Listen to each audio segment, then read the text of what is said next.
Violeta, que es una iniciativa de puntos suspensivos, un café feminista autogestionado acá del municipio de Neiva, que todos los martes a las 6:30 realiza esta iniciativa, Café Violeta, donde se charla de diferentes temas relacionados con el enfoque de género, el feminismo, las experiencias de las mujeres en torno al trabajo de cuidado, el amor romántico, la prevención de violencias de género, en fin. Entonces, pues el día de hoy el espacio de Ruda se articula con el Café Violeta. Bueno, para Ruda es muy especial esta tertulia porque contamos con la participación de una organización que es gestora de este proyecto de Ruda, porque como les mencionamos la primera ocasión, las mujeres que hemos estado confluyendo en este proyecto somos producto de un proceso de formación que vienen emprendiendo desde el 2016, tanto la Mesa por la Vida y la Salud de las Mujeres como quienes nos acompañan el día de hoy, que es Católicas por el Derecho a Decidir. Entonces, pues, para nosotras es muy emocionante invitarlas y que hagan parte de este espacio porque nos debemos a ellas también. Todas las preguntas, los aprendizajes que ellas han posicionado en nosotras en su estrategia de territorialización y articulación con las mujeres de base y jóvenes de los diferentes territorios es lo que nos ha permitido posicionar también la agenda de los derechos sexuales y reproductivos acá en la región. Entonces, ese es un primer aspecto por el cual estamos muy emocionadas. Y pues estábamos charlando con Estefa, que es una de las integrantes, la encargada de comunicaciones, sobre cómo, bueno, cómo podríamos hacer la presentación de Católicas. Y la conclusión a la que llegamos es, pues bueno, yo les voy a contar desde mi experiencia cuál ha sido como la importancia de Católicas en mi vida para que ustedes también pues puedan como acercarse o aproximarse un poco al trabajo tan importante que hace esta organización por las mujeres y por sus vidas. Yo conocí a Católicas en el 2017 y a partir de entonces fui invitada a ser parte de la Escuela de Teología Feminista que ellas realizan anualmente en la ciudad de Bogotá pues que es un espacio de formación en el que confluyen diferentes mujeres del país y de todas las regiones. Entonces, Católicas por el Derecho a Decidir es una organización que justamente abre las puertas a personas que quieran movilizarse en función de la búsqueda de la justicia social, la búsqueda también de la construcción de una iglesia más incluyente, una iglesia libertaria, una iglesia feminista y que defienda los derechos de las mujeres, sino que y no que se convierta de pronto en otro dispositivo de control de nuestra sexualidad. Y pues con este objetivo de hacer incidencia política y también con una fuerte vocación pedagógica de trabajo con las mujeres y sus experiencias, pues ellas realizan anualmente esta escuela de la que he tenido la fortuna de hacer parte ya en 3 ocasiones. Entonces, dentro de las iniciativas que tiene Católicas, que de hecho este año cumple Católicas por el Derecho a Decidir Colombia 20 años de estar construyendo incidencia política y movilización social en función de los derechos sexuales y reproductivos. Y pues a su vez la red de Católicas por el Derecho a Decidir Latinoamérica tiene 25 años, cumple 25 años este año. Y en alguna de las iniciativas que pues tiene Católicas hasta el momento y que hemos tenido también como la fortuna de conocer es, por ejemplo, campañas como los 10 mandamientos de la autonomía, la campaña En mi voz confío, el confesionario. Ellas ya después nos van a contar como todas esas herramientas pedagógicas que utilizan para visibilizar y movilizar estos temas con las mujeres. Pero entonces, bueno, en algunas de ellas, ¿no? Mi voz confío, el confesionario, los 10 mandamientos de la autonomía, la campaña Poderes 8M, donde hicieron como unas postales de Sor Juana Inés de la Cruz, de Eva, de otras mujeres que hacen parte de la historia de la iglesia y que reivindicaban valores asociados a la rebeldía, a la libertad, al amor propio, a la lucha social.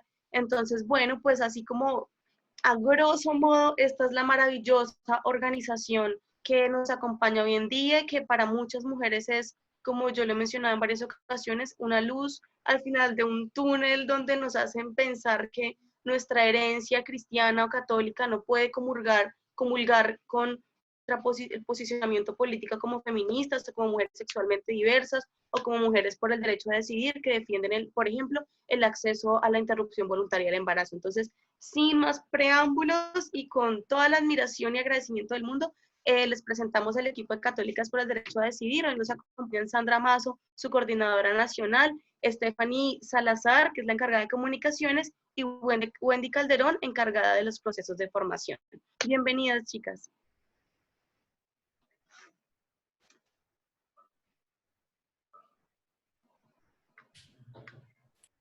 Tiene la palabra.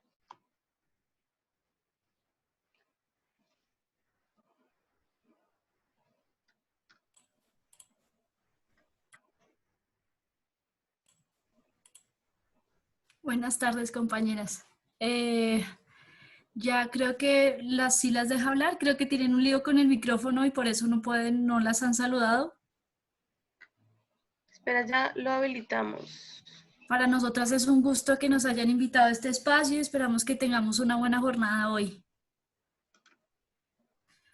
Entonces, si quieren, no sé si sigue adelante. ¿Aló? Ahí está, Hola. Sandra. Buenas tardes, Claudia. Muchísimas gracias por esta presentación tan bonita.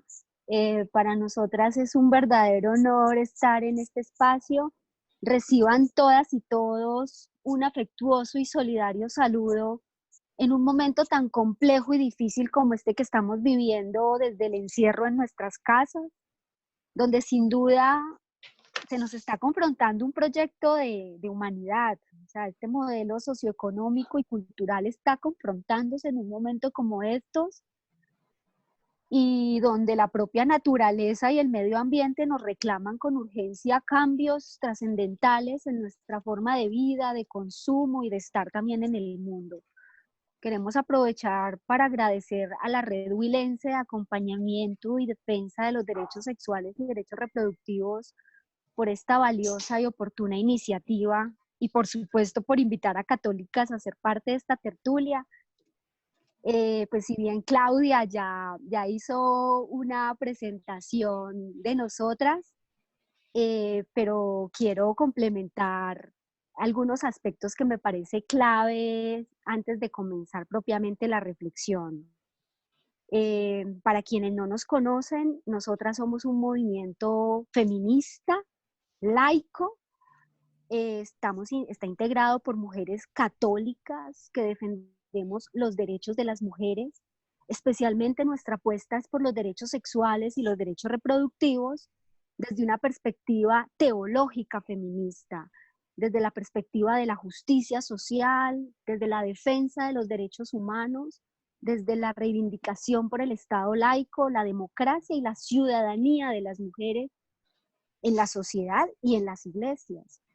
Y con un gran propósito existimos como católicas, y es para aportar a cambios sociales y culturales, y especialmente religiosos, que históricamente han impedido y obstaculizado el avance en las libertades y en los derechos de las mujeres, y que han negado por todos los medios, a través de leyes, normas, imaginarios, castigos, represión, han negado nuestra capacidad de agencia moral, han negado nuestro derecho a decidir, e incluso han negado nuestra identidad y el valor que tenemos como mujeres.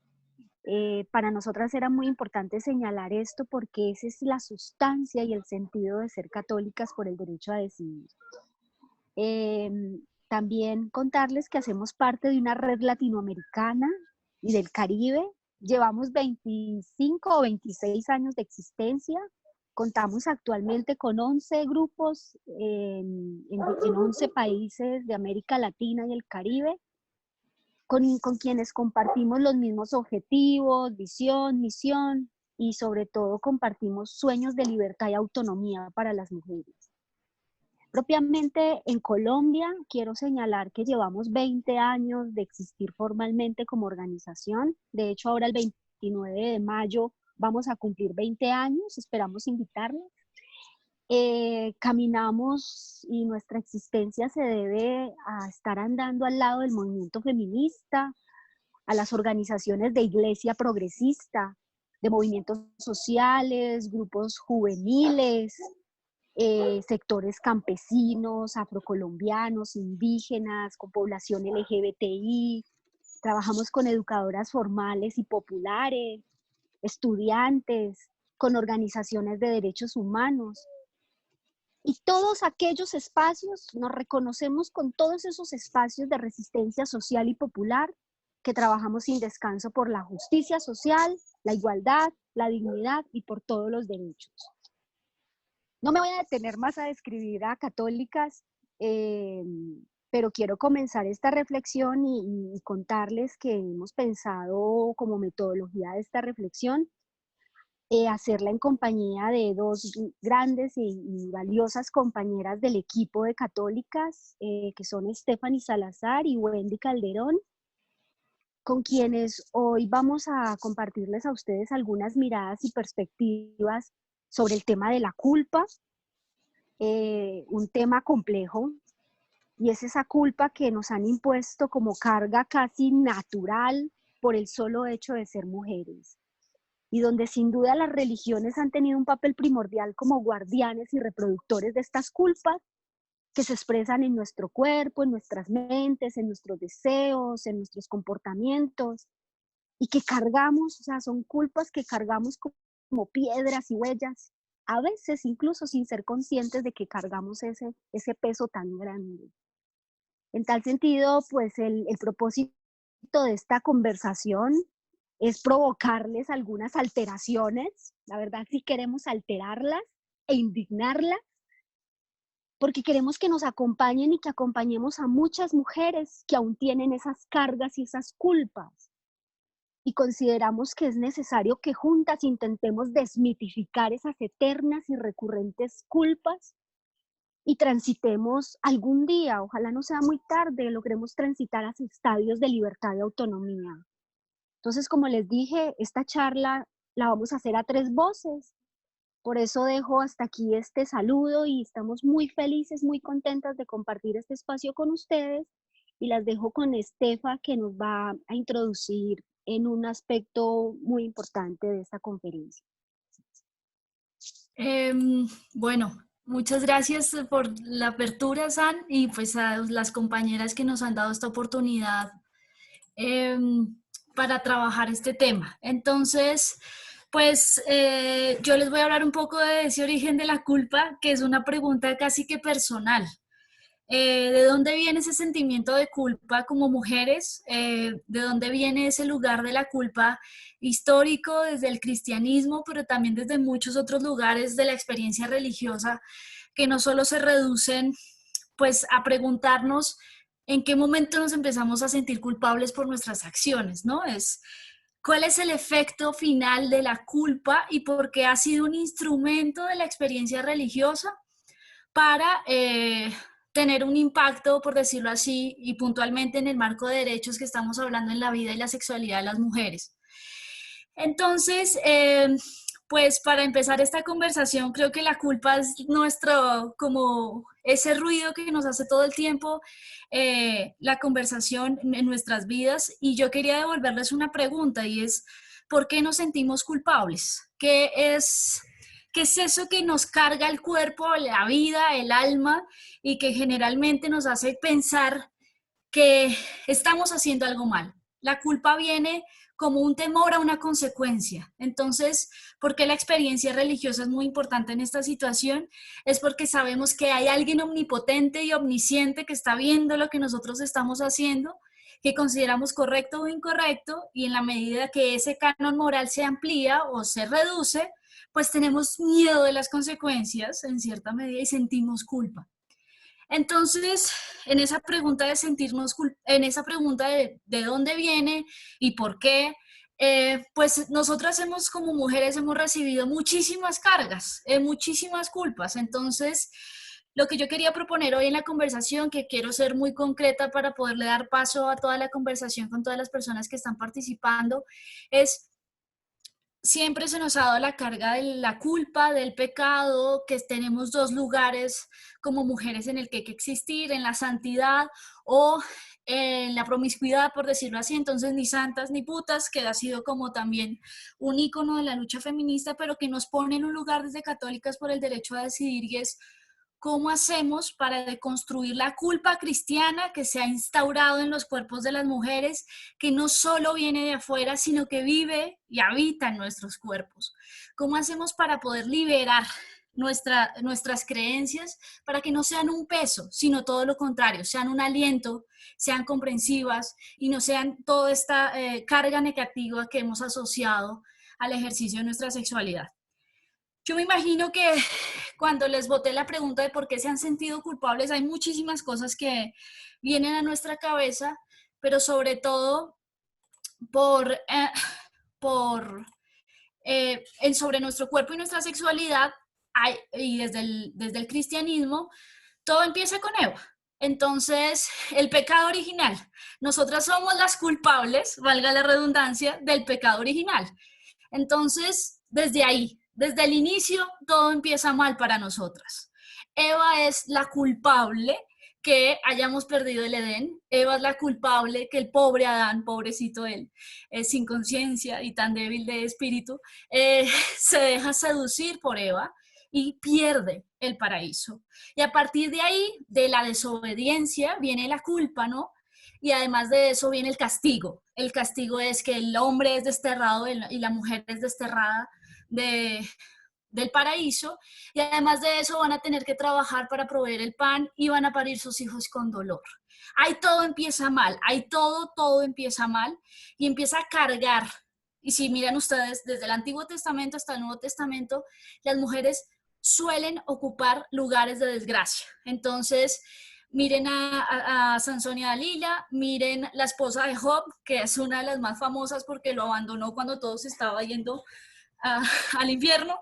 Entonces, esta clase de cosas ponen a la mujer en un lugar de culpabilidad histórico en el que todas las fallas de un sistema estructural son de las mujeres. Entonces, en ese sentido, desde el relato cristiano y desde la doctrina católica, que es la que nosotras confesamos, quisimos resaltar como 3 momentos importantes en los que hemos sentido mucha culpa sobre nuestro cuerpo y nuestra sexualidad. Entonces, el primero, ya teniendo en cuenta que Eva fue la madre de todas las culpas, empezamos a desarrollar a lo largo de nuestra historia que ser mujer ya nos carga. El hecho de haber nacido mujeres ya implica unas culpas que tenemos per se. Entonces quiero que piensen en todas esas culpas que hemos naturalizado como mujeres, que han sido heredadas históricamente y que solo el ser nos está poniendo un lugar de enunciación frente a la culpa. Entonces, para poder trabajar esto ya puntualmente, escogimos 3 ejemplos muy puntuales en los que la culpa funciona como un instrumento de control. Entonces, por ejemplo, el inicio de la vida sexual. El inicio de la vida sexual, la Iglesia Católica se ha opuesto de muchas maneras a la educación sexual integral, pero aún así, una cosa es lo que dice la jerarquía eclesial y otras son las prácticas pues, de su feligresía. Y por ejemplo, en esta cultura que hemos heredado, siempre tenemos culpas, es por qué tan pronto el inicio de su vida sexual.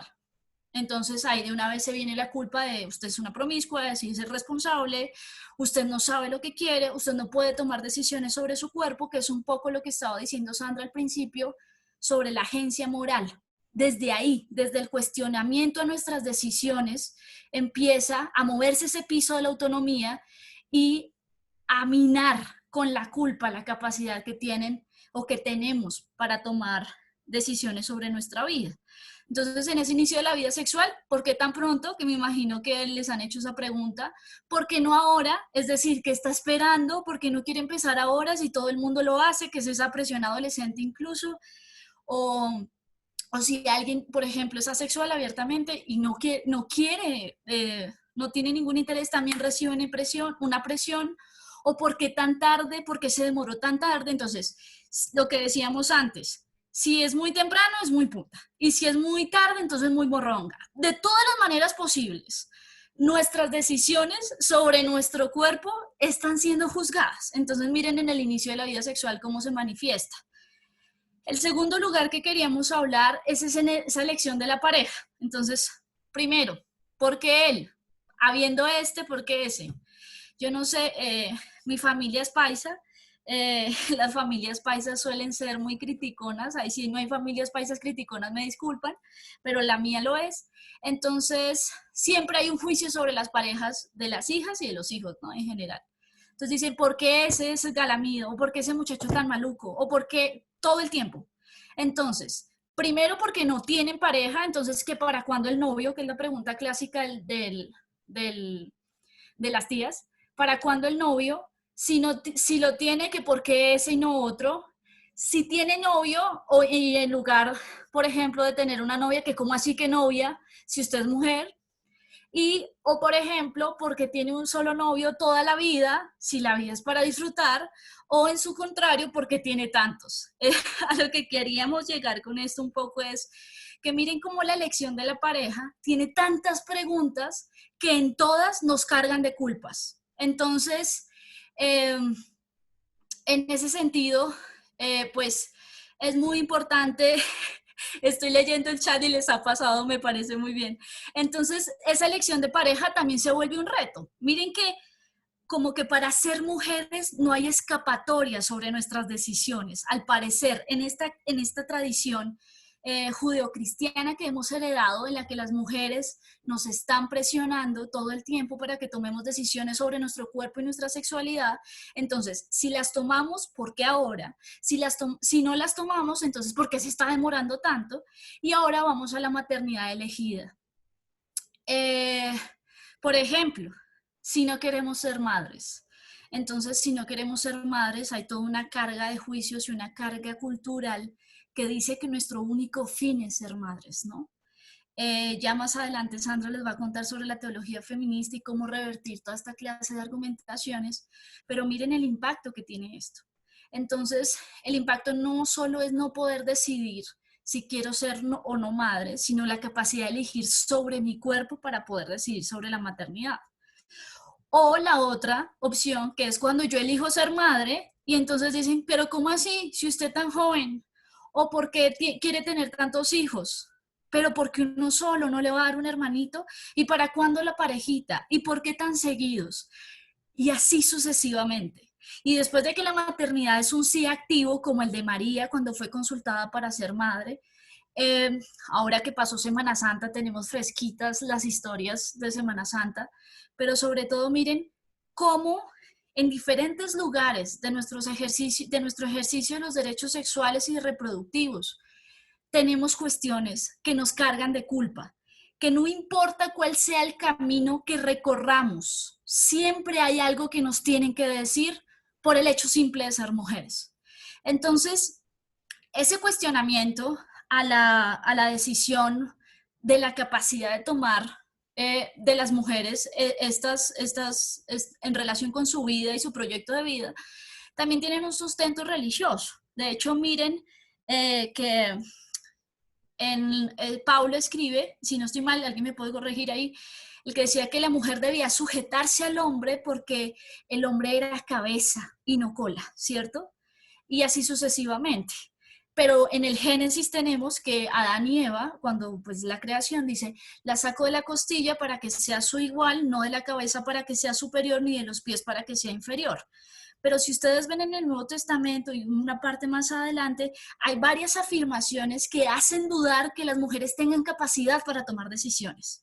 De hecho, sus lugares o constituciones como opciones de poder en muchos de esos no son muy visibles. Entonces, este cuestionamiento que es moral sobre nuestra capacidad y nuestra agencia para decidir sobre nuestra vida, no solo viene en estos casos, sino en muchos otros. Entonces, miren que es increíble, o sea, es increíble cuando uno hace conciencia de todo el automatizado que tiene la culpa en esta clase de momentos de su vida, que consideran que eso, sentirse culpable, es lo normal.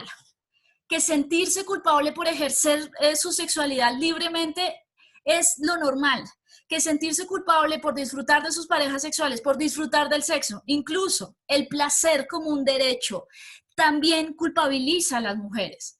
Entonces, la culpa ha sido nuestro lugar y nuestra zona de confort en nuestra existencia. ¿Y qué es lo que hace? Exactamente, sentimos culpa de no sentir culpa, que es lo peor, ese ya es el top, esa es la metaculpa, eh, cuando realmente decimos, yo no me siento mal por estar haciendo esto.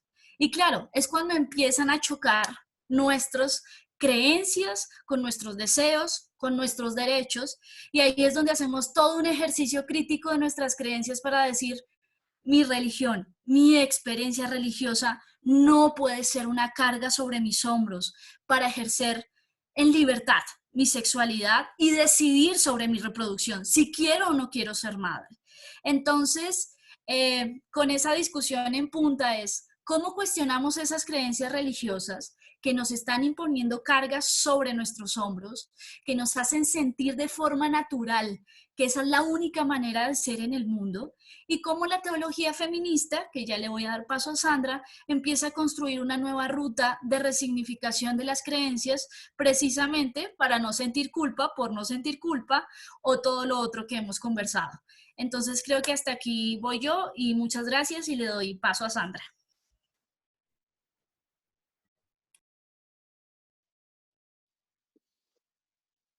Gracias, Estefa. ¿Se escucha?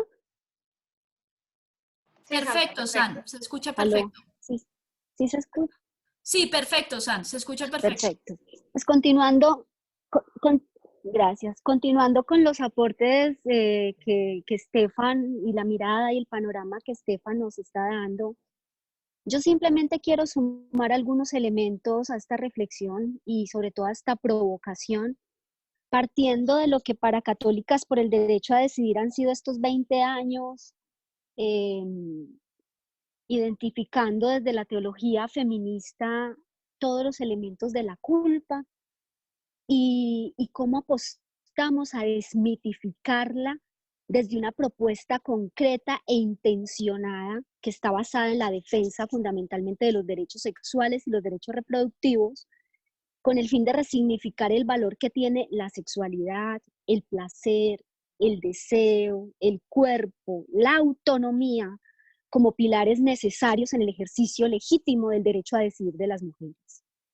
Y he titulado esta primera parte, "Y la culpa no era mía", acudiendo y resaltando el maravilloso performance que hicieron este grupo de mujeres chilenas a finales del año pasado, en el marco de todas estas movilizaciones sociales, y que se volvió viral y nos ha servido muchísimo a todas las mujeres en el mundo para denunciar las diferentes formas de violencia, y entre ellas la violencia simbólica. Sí, o sea, la violencia simbólica, que es esa violencia invisible, naturalizada, aprehendida, con H, aprehendida e incorporada, impuesta, en el que nos enseñaron a ser culpables. Por el solo hecho de ser mujeres, éramos ya culpables. Y allí nos encontramos en la exploración de Católicas por el Derecho a Decidir con la teología moral. Y quiero explicar un poco por qué es importante la teología moral como punto de partida para tramitar un poco este significado de la culpa. Y es porque la teología moral como rama de la teología, que tiene como objeto de estudio los preceptos morales y la imposición de la moral de las acciones humanas, nos plantea el conjunto de valores cristianos que se han construido, que tienen un referente sobre el bien y el mal. Y así, el miedo y la culpa han sido usados como dispositivos de poder eclesial para controlar el cuerpo y la sexualidad de las mujeres. Y esto se configura en un largo listado de culpas y prohibiciones que nos enseñaron en esa huella histórica que cargamos en la piel. Entonces, por ejemplo, son culpas frente al deseo, frente al placer, el conocimiento, lo público, la política, la ciudadanía, la agencia moral, la libertad, y una larga lista que no acabaría, que son cosas que nos pusieron, nos impusieron como culpas que cargamos las mujeres, como prohibiciones como innatas y naturales que nos impusieron a las mujeres. Y de esta manera, la jerarquía de la Iglesia Católica se convierte en la instancia legítima y en la guardiana de la moral sexual. Por no decir de esa trampa de una moral única que nos han impuesto y que ha querido regir el destino de los hombres, pero especialmente el destino de las mujeres frente a su cuerpo, su sexualidad, su reproducción y hasta su vida misma. Y queremos tomar como punto de referencia de este diálogo la teología moral y la moral sexual, simplemente para recordarles que este es un asunto de mucho valor y mucha importancia, como es la culpa, donde hay unas responsabilidades históricas en cabeza de las religiones y de quienes administran la fe y quienes administran la religión. Y quienes bajo una supuesta legitimidad han impuesto estructuras de órdenes imaginados. Y esos órdenes imaginados han servido como medio perfecto para formar imperios, para fortalecer modelos económicos, paradigmas patriarcales y para reproducir todas las discriminaciones y exclusiones más odiosas y oprobiosas que ha experimentado la humanidad y que se ha ensañado especialmente en los cuerpos y en las vidas de las mujeres. Y por eso desde Católica siempre nos preguntamos, ¿por qué la culpa ha jugado siempre un papel central en la configuración de nuestras identidades como mujeres? Y simplemente, y me disculparán, me voy a demorar un poquito, pero necesito hacer un recuento histórico para que todas aquí las que estamos sepamos y recordemos un poquito por qué hemos cargado esas culpas y de dónde vienen esas culpas. Entonces, podemos ver que el lugar asignado a las mujeres en la antigua Grecia, por ejemplo, era que debíamos permanecer en castidad, silencio y obediencia para mantener las virtudes que nos hacen dignas de reconocimiento. ¿Sí? Y se suma a ello las profundas huellas y marcas del discurso judeocristiano y estas prácticas que nos han dejado en la identidad a las mujeres, con prédicas, por ejemplo, que heredamos categorizando a ciertas mujeres emblemáticas, que lo mencionó Estefan anteriormente. Entonces, por ejemplo, ¿qué nos quedó? La figura de María como la Inmaculada y Madre sumisa y virgen. Eva como la tentadora, la hechicera, la raíz del mal. Y Magdalena, que toma conciencia de su culpabilidad eterna y busca una redención posible.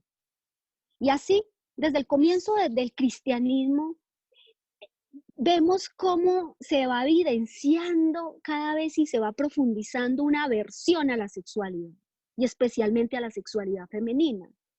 Y a su vez, la mujer es vista solo como un cuerpo, ¿sí? Y el sexo y el pecado quedan adscritos a la imagen de la mujer y la mujer como una amenaza, ¿sí? Y para acabar de completar, y buscamos, estoy tomando aquí, van a escuchar unas referencias porque los voy a invitar, si están interesadas en conocer un libro que tenemos en nuestra página web que se llama Aborto a Iglesia, y van a encontrar algunas historias y algunos relatos que nos ayudan a entender por qué la Iglesia ha pensado como ha pensado frente al aborto y frente a los derechos sexuales y reproductivos y frente a las mujeres. Entonces, en este recuento nos encontramos, por ejemplo, con el gran conocido San Agustín, que nos parece bien emblemático, porque considera que el cuerpo es la prisión del alma. Y él plantea que hay dos niveles del conocimiento, la razón superior y la razón inferior. La primera, es decir, la razón superior, acerca al hombre a Dios. Y para San Agustín, la mujer es inferior en el campo corporal, en el plano corporal. Y en el plano espiritual nos reconoce cierta igualdad a hombres y mujeres para poder sostener que fuimos hechos a imagen y semejanza de Dios. Pero al hombre no le da una dualidad entre lo espiritual y lo corpóreo, y por eso él plantea que el hombre es ejemplar. En cambio, en la mujer hay una dualidad inferior porque para él el cuerpo de la mujer refleja el mal. Y de aquí, él plantea por eso que las relaciones sexuales solo deben llevarse a cabo para la procreación. Y el placer y las manifestaciones de la energía sexual quedan catalogados como algo pecaminoso, culposo. Y por tanto, por ejemplo, en el matrimonio, el acto sexual por placer tiene una connotación de pecado. Esta interpretación de San Agustín permitió la creencia de la lejanía y el imaginario que nos hemos construido. O sea, esto sentó unas bases para fortalecer la creencia de la lejanía entre las mujeres y Dios. Y por tanto, la renuncia al ejercicio de la sexualidad de un lado y de otro, la servidumbre al varón como la vía para acercarse a Dios. Y es una línea de pensamiento que se mantiene a veces de manera muy sutil, incluso cuando la iglesia aduce argumentos como por ejemplo que las mujeres no pueden ser sacerdotes porque sus cuerpos no representan a Dios. Ganando doble. Cuento histórico, por ejemplo, nos encontramos que en la Edad Media la mujer era considerada como defectuosa, incluso era como cosa defectuosa y ocasional. Por ejemplo, Tomás de Torquemada, que era un dominico confesor de la reina Isabel Católica, él escribía: y le devuelve a Eva la moneda de su rebeldía, haciendo pagar a todas las mujeres el pecado de haber nacido mujeres, por consiguiente, brujas. Y Santo Tomás dice que el hombre es el principio y el fin de la mujer, y la mujer cosa defectuosa y ocasional. Por tanto, la presencia y actuación de las mujeres dentro de la iglesia debe ser subordinada según Santo Tomás.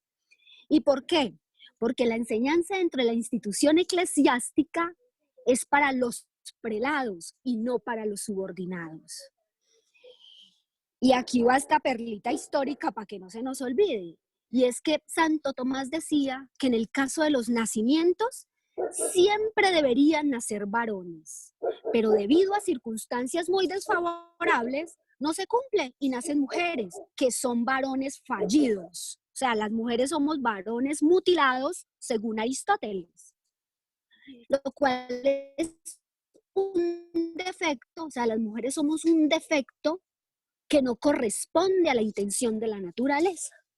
Entonces, siguiendo con Santo Tomás, ese varón mutilado que somos las mujeres, no lo ha programado Dios de primera manera, en primer lugar, sino como secundaria.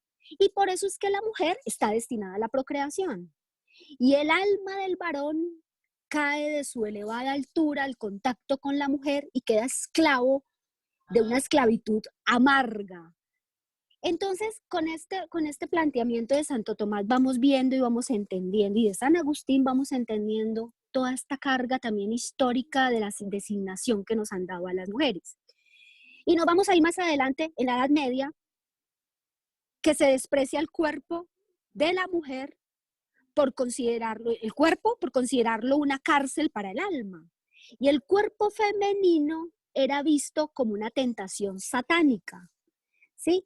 Y se afirmó que en la vida social la mujer por eso debía ir a distancia prudente de su marido, el derecho a heredar se redujo a la vía paterna, el derecho eclesiástico reafirmó el sometimiento de la mujer al varón por razones de derecho natural, y el ideal eclesiástico de la mujer solo podía ser monja.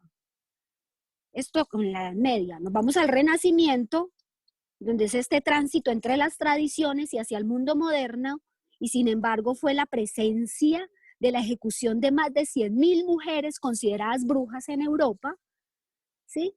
La mayor matanza humana no bélica llevada a cabo por hombres en Europa. Atroz genocidio que llevó a miles de mujeres a la hoguera, acusadas por encontrar objetos perdidos, por identificar ladrones, por curar enfermedades, etcétera, etcétera. Todos sabemos qué pasó en esa época. Y fueron condenadas cruelmente a la hoguera porque cuando Dios le exigía era obedecer. O sea, lo que el cristianismo persigue en las mujeres y en esas supuestas brujas, lo que persigue es a la mujer que sabe, a la mujer que busca el conocer de una Eva ávida de conocimiento.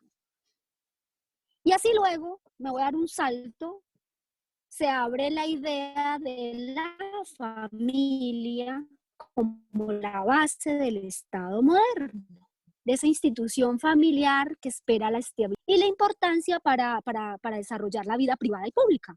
Y por ello se crearon legislaciones que buscaban someter a las mujeres a la autoridad del marido y su campo de acción, la vida doméstica. Y la mujeres, y peor aún de la CONFA, era el marco expedito para mostrar que las mujeres no tuvieran una personalidad jurídica propia. Y por eso ellas no podían disponer libremente de sus bienes y ni siquiera de su propio cuerpo. Entonces, la Iglesia Católica insistió que el hogar era el sitio indicado para que las mujeres encontráramos nuestro lugar en la sociedad.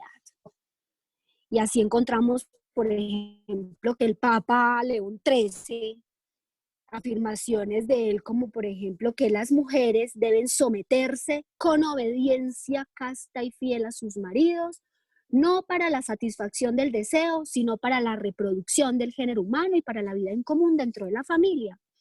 Y papas como Pío XI afirma que la emancipación de las mujeres contribuye a la subversión del orden natural. Voy a dejar aquí este recuento histórico porque nos hacemos la pregunta de qué culpas estamos hablando entonces. Si la historia nos ha mostrado una espiral de injusticias y criterios arbitrarios para someter a las mujeres a todos los vejámenes y violencias posibles. Por ello, nosotras como católicas, tenemos la firme certeza de que no somos culpables de nada. Y la culpa ha sido un invento. La culpa ha sido un dispositivo y una estratagema de poder para anular a la mitad de quienes habitamos el mundo. Y ante eso esperamos que más temprano que tarde, y voy a decir aquí algo muy fuerte, esperamos que más temprano que tarde la jerarquía eclesial y el patriarcado, que está representado en el rostro de papas, sacerdotes, obispos, gobernantes, patronos, nos pidan perdón a las mujeres por todos estos siglos de injusticias y crímenes contra nosotras. Y porque sí, así como dicen las compañeras chilenas, el violador y el culpable eres tú, ese con rostro de misoginia, ese que desprecia nuestra vida y nuestro valor. Y quise hacer este recuento, y perdónenme que me haya demorado, y esto es un recuento de las cargas y culpas injustas que esta religión y estas iglesias nos han hecho soportar tantos miles de años a las mujeres. Y porque la memoria es sin duda, como lo dijo alguien, el antídoto contra el olvido. Y nos ha servido a católicas muy especialmente de inspiración. Todo este dolor y toda esta historia que cargamos las mujeres de culpa nos inspiran y nos motivan a católicas por el derecho a decidir para despertar a nuestra primavera eclesial desde una apuesta de la teología feminista. Esa apuesta en la que la teología feminista propone otro Dios posible, otra mirada de Dios con ojos y cuerpos de mujeres, otra forma de vivir, creer y sentir la religión, lo religioso, lo espiritual, ¿sí? La reconfiguración de nuevos sentidos, la reinterpretación y resignificación de nuestro ser mujeres y nuestro lugar, el lugar que ocupamos en el mundo. La teología feminista es la ruptura con esas marcas de identidad que impusieron a las mujeres la maternidad y la familia como únicos destinos. Y por ello nuestra apuesta como CDD y nuestro camino como católicas es a trabajar por la desculpabilización y la despenalización de las conciencias. Es este ejercicio de transitar de la culpa, esa culpa que está basada en el miedo y el pecado, al derecho a decidir. Cuando hablamos del derecho a decidir, es empezar a recuperar esas huellas invisibles y esas huellas que nos quitaron, que le daba sentido y valor a la identidad, al cuerpo, a la sexualidad, a nuestra autonomía reproductiva, al ejercicio de nuestros derechos sexuales y nuestros derechos reproductivos. Por eso la teología feminista nos libera, nos permite rescatar desde la espiritualidad y la vivencia de lo religioso nuevas formas de reconocernos y de sentirnos y de valorarnos en nuestra dimensión de ser mujeres. Esta era la reflexión y provocación que simplemente quería compartirles y, y para seguir afirmando que la culpa no nos pertenece a las mujeres, quiero dejarlas con Wendy, quien nos inspirará con unas cápsulas de esperanza, de resistencia y de movilización, porque este tema definitivamente nos tiene que llevar a la resistencia, a subvertir el orden establecido, a cambiar los imaginarios, a pensarnos nuevos órdenes y sobre todo las mujeres que somos creyentes, a pensarnos lo religioso desde un lugar distinto, no desde la sumisión y toda esa historia que les conté de manera resumida, porque la culpa no es nuestra, o sea, la culpa nos la impusieron y no la quieren reafirmar y afianzar para acabar con nuestros sueños y para acabar con todo el poder y toda la potencia que tenemos las mujeres para construir, aportar un mundo y un Dios mejor y un Dios posible. Entonces, Wendy, te dejo aquí a ver si en medio de todas estas cosas horrorosas que dije de esta historia de las mujeres, dejamos también acá en este conversatorio unas cápsulas de esperanza y de resistencia. Muchas gracias. Muchas gracias a ti, Sandra. Un fraterno saludo para todas y todos los que nos están oyendo en esta tertulia. Gracias nuevamente por acompañarnos. Bueno,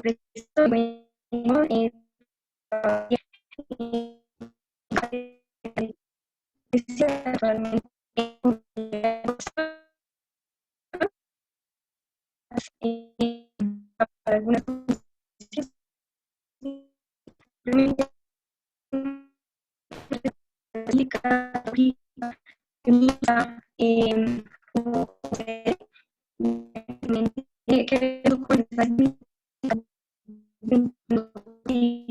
Hola, Wendy. Aló. Sí. No se te escucha, se te escucha entrecortado. Ay, no me digas, permíteme y voy a intentar con unos audífonos a ver si de pronto eso nos ayuda. Ahí se ¿Me te regalan por 2 segundos? O sea, ahí cuando dijiste que te ibas a poner esos audífonos, sí sonó bien. ¿Aló? Ahí sí se te está escuchando mejor. ¿Mejor? Perfecto. Perfecto. Listo. Bueno, como les venía diciendo, pues quiero compartir con ustedes ya para hacer algunas conclusiones generales en 4 momentos que precisamente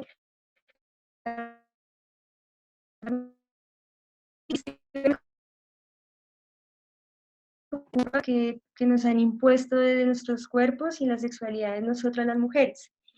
Bueno, entonces como ya me antecedieron mis compañeras, pues contarles que nosotros como Movimiento Autónomo de Mujeres Católicas, ¿sí me escuchan bien? Sí, ahí sí se te escucha. Vale. Listo, perfecto. Entonces, nosotros como Movimiento Autónomo de Personas Católicas, feministas, estamos totalmente comprometidas con esa búsqueda de la justicia.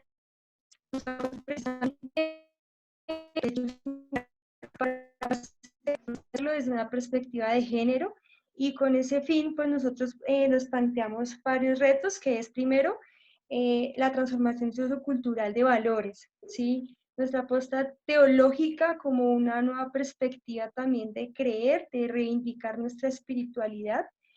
También, por otro lado, la democracia y el Estado laico, esto a partir de reconocer y reivindicar los derechos de las mujeres.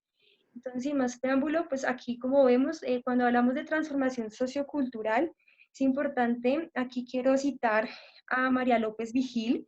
Ella es una teóloga feminista, escritora y periodista cubana y nicaragüense, la cual nos trae esta frase.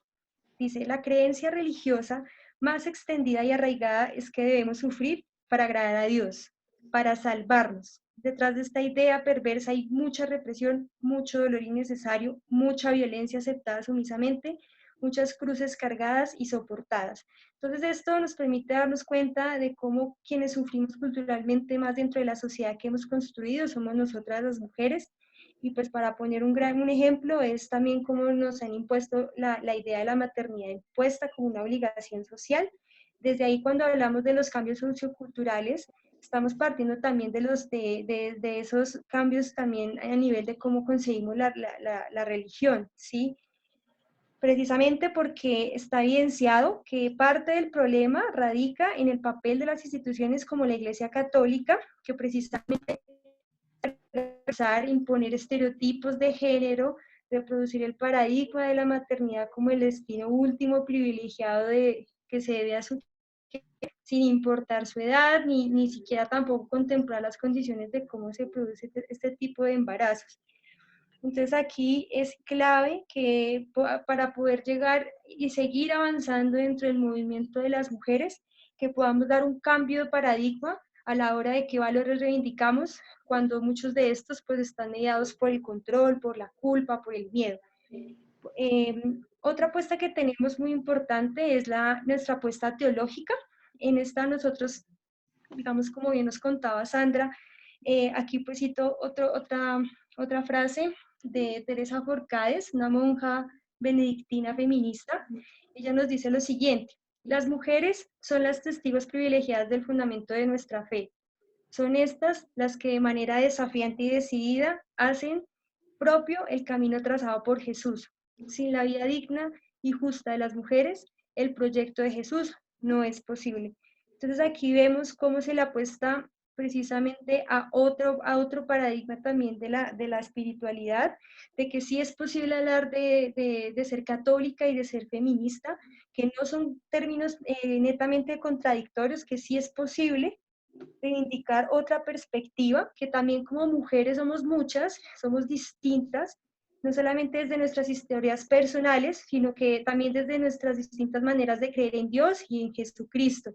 Tenemos historias y herencias culturales distintas y es desde allí que queremos también reconocer que dentro de la Iglesia Católica también existe una amplia variedad de producción teológica, de interpretación bíblica, de una muestra de que hay una riqueza, una pluralidad, ¿sí? Y eso es lo que buscan en parte católicas, en el cual pues decimos que inclusive a través de todo este estudio juicioso, minucioso que ha hecho durante años, buscando ciertos argumentos para contrarrestar parte de esos paradigmas que muchas veces intenta imponer la tradición católica, es partir de reconocer que la iglesia también reconoce y valora la libertad de los creyentes, o sea, que sí es posible otra iglesia, que sí es posible otro Dios, que sí es posible otras maneras también de ser nosotras y nosotros. Y bueno, ahí es donde está el reto también, porque es reconocer la importancia de cambiar esos lenguajes, esas imágenes inamovibles. Digamos, por ejemplo, Ivonne Guevara nos invita precisamente a eso, a dar otro vuelco y a reivindicar otras narrativas, ¿sí? Que nos transiten a otros referentes y sistemas simbólicos que sean plurales, que también reconozcan que hay indígenas, que también está la población LGBTI, o sea, que somos tantos y plurales y que todos podemos y cabemos dentro de nuestra espiritualidad ser reconocidos como tal, que no se sigan imponiendo esa división que muchas veces las mismas religiones pues nos imponen y muchas veces nos dividen, ¿sí? Entonces aquí es importante también hablar de una religiosidad o más bien una espiritualidad distinta, que sea liberadora, que sane, que sea comprensiva, en la cual nosotros también podamos a partir de ella eh, también reconocer que somos seres de bondad, de cuidado, de solidaridad, de reivindicar otro tipo de valores que no nos metan miedo, que no nos juzguen, ¿sí? Es decir, muchas veces este modelo patriarcal dentro de la misma jerarquía de la Iglesia Católica, hay unas jerarquías que son excluyentes y todo esto logramos cambiarlo a partir de reconocerlo, de nombrarlo. Y es desde ahí donde también necesitamos reinventar y construir y vivir otras maneras también de sentir y vivir nuestra espiritualidad. Por otro lado, bueno, quiero contarles que otra de nuestras apuestas también muy importantes es el velar por el Estado laico. Cuando hablamos de Estado laico, hablamos necesariamente de la separación que debe haber entre la Iglesia y el Estado. Nosotros estamos en nuestro país, tenemos un Estado social de derecho en el cual nosotros tenemos que velar porque la Iglesia no se intrometa y que un Estado laico precisamente vela por la libertad de conciencia, del credo y de la religión. ¿Sí? Esto es supremamente importante porque es una condición necesaria para que existan todas las expresiones en pie de igualdad, pero también de todas las opciones no religiosas. Es decir, no necesariamente hablar de que se les garantice a las personas escoger su opción de creencia, sino también para las que no creen, es decir, agnósticos, ateos. Y en eso el Estado laico es supremamente necesario, precisamente para garantizar la libertad de las ciudadanías y pues confrontar que pues, son pues, a estos dos poderes. Entonces, precisamente también cuando hablamos de Estado laico, aquí pues, quiero plantear parte de lo que nos dice Kant de la autonomía moral como base de una religiosidad, producto precisamente de esa autonomía moral y racional que tenemos todos los seres humanos y que en ese sentido, pues, es que las religiones están hablando un poco como de esa visión de las religiones, pues que estas, pues, o sea, todo el mundo tiene acceso y tiene la posibilidad también de tenerla, pero no a partir de una obligación, es decir, el Estado tiene que tratar en lo posible de manejar esa libertad y esa autonomía de cada quien a la hora de escoger o no, si cree o no cree. Y esta es una condición necesaria para que puedan existir todas las expresiones y que no interfieran en asuntos de política pública. Esa es una apuesta también muy importante. Y reconocer que nuestra apuesta es colectiva. El feminismo es una forma de vivir individualmente, pero también de luchar colectivamente. Y está evidenciado históricamente que durante todo este trasegar del movimiento de las mujeres se ha logrado, gracias a esa red que se ha logrado juntar, reconociendo que toda esta lucha por reivindicar nuestros derechos nace también desde lo jurídico y lo legal, pero también desde lo político y lo cultural, también está dentro de la movilización y organización social, y que nuestra lucha está en todas partes porque precisamente reconocemos que juntas somos más fuertes y juntas somos mucho más poderosas. Entonces aquí nuestra lucha en estos momentos es que una mujer, reconocer que no somos libres y que una mujer que no tenga control sobre su cuerpo no puede ser una mujer libre. Entonces en eso es importantísimo que sigamos tejiendo juntas en red, que sigamos precisamente abriendo este tipo de espacios de debate, de discusión, a través de la apuesta que tiene cada una de las organizaciones de base y que sin duda alguna nos ha permitido seguir avanzando y seguir también reivindicando parte de esa deuda histórica que tienen con nosotras. Y pues ya para finalizar quiero compartirles, aquí tenemos parte de la campaña que se llama En mi voz confío. Esto que ven ustedes aquí son los 10 mandamientos. Es una estrategia pedagógica que nace precisamente con el ánimo pues, de facilitar ciertas herramientas con trabajadores de servicios de la salud, pero también con mujeres que trabajamos en los territorios. Esta campaña está compuesta por varias herramientas, aquí solo les compartimos una, pero bueno, está la caja de té que está denominada como Tomate.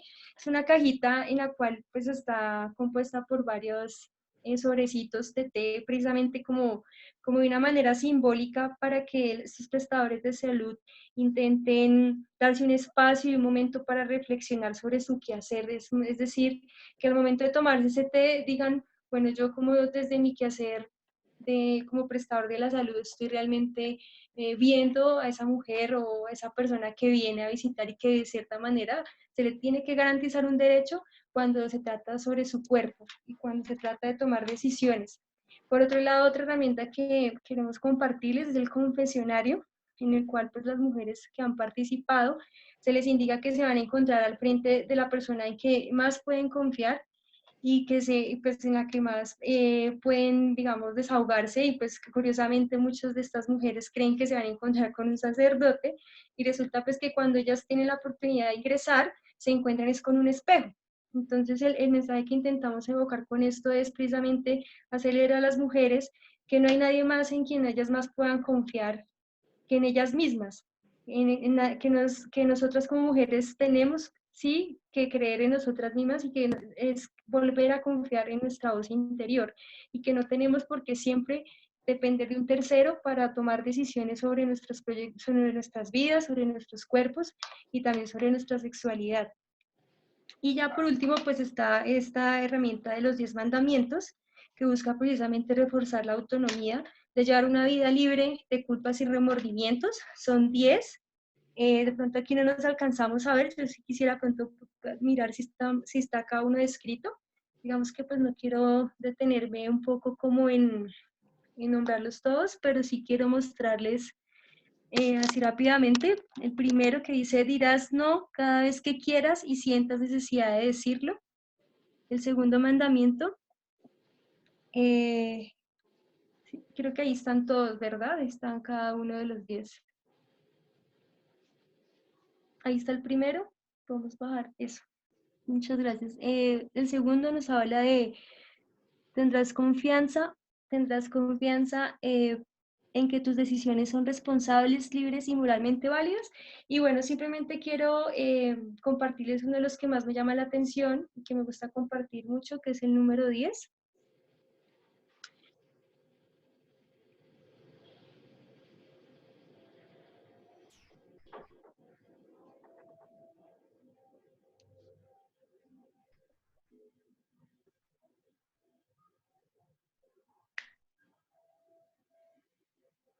En la cual nos hace una invitación muy bella, y es que dice: tus creencias y espiritualidad te liberan, no deben ser un impedimento para tomar tus decisiones, despierta el poder que hay en ti. Entonces ya con esto cerramos diciendo que tenemos que seguir luchando por ser personas libres, por estados laicos, ni de la iglesia ni del Estado. Mi cuerpo es mío y yo decido. Muchas gracias.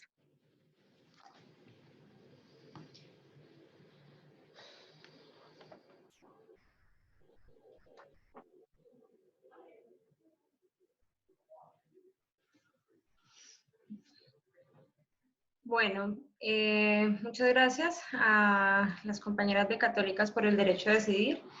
Creo que ya han surgido varias preguntas, entonces no sé si Dana o Clau quieren ir recogiéndolas, o las dudas que han surgido desde el espacio de Ruda. Clau, espérate que no tienes volumen. Ya, ahora sí. Hola, bueno, pues muchísimas gracias, Estefa, Sandra y Wendy, por su presentación. Fue maravillosa y creo que nos emocionó mucho a todas las personas que están en este espacio. Pues bueno, acá tengo algunas preguntas que justamente se han planteado desde la red, pero son 5. Entonces yo opino que podría formular 2 y vamos intercalando con las preguntas del público.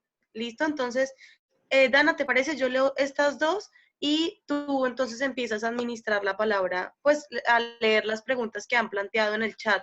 Las personas que están tanto viendo el en vivo como en el Zoom, pues pueden ir escribiendo cuáles son sus dudas.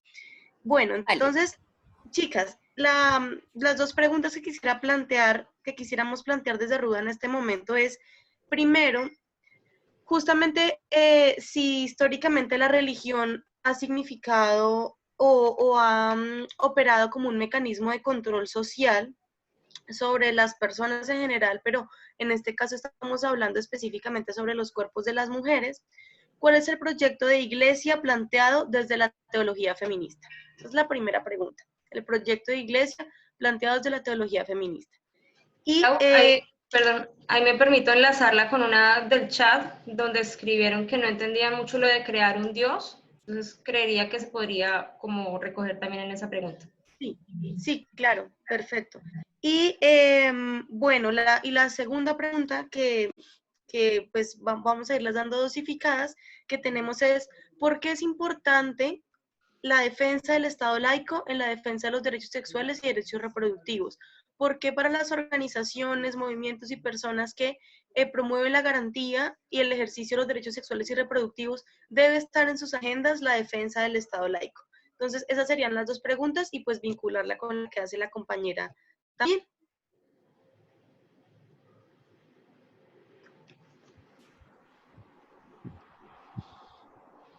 No sé quién quiera resolverlas. Todas las chicas de católicas pueden activar su micrófono, ¿vale? Hola, Agüenia, San, no sé cuál quieren responder. O si quieren, yo empiezo con la primera y ustedes siguen con la de Estado laico. Listo. Sí, dale. Bueno, en cuanto a lo de otro Dios es posible y cómo cambiar la iglesia y sobre todo cómo la teología feminista transforma es cómo recuperamos, cómo le damos o cómo las mujeres tenemos el lugar que hemos tenido históricamente, que ha sido invisibilizado, que ha sido un lugar de discriminación y opresión. Entonces, en ese sentido hay que reconocer que la teología feminista es reconocer que como mujeres tenemos derechos y nuestra espiritualidad es una parte importante de nosotras y no puede reñir con eso, ¿cierto? No tiene que haber una riña, que siempre nos han puesto en un conflicto en el que o somos católicas o somos feministas o creemos en la iglesia y consideramos su doctrina o simplemente somos opositoras. El disenso es un derecho que defendió el mismo Jesús y es cuando se para ante la iglesia, la critica y critica sus prácticas, es herencia que también estamos reclamando, es poder desde nuestro lugar como mujeres, poder transformar ese en cuanto a lo de otro Dios es posible, creo que va mucho a la capacidad que tenemos de transformar esa relación que tenemos con Dios.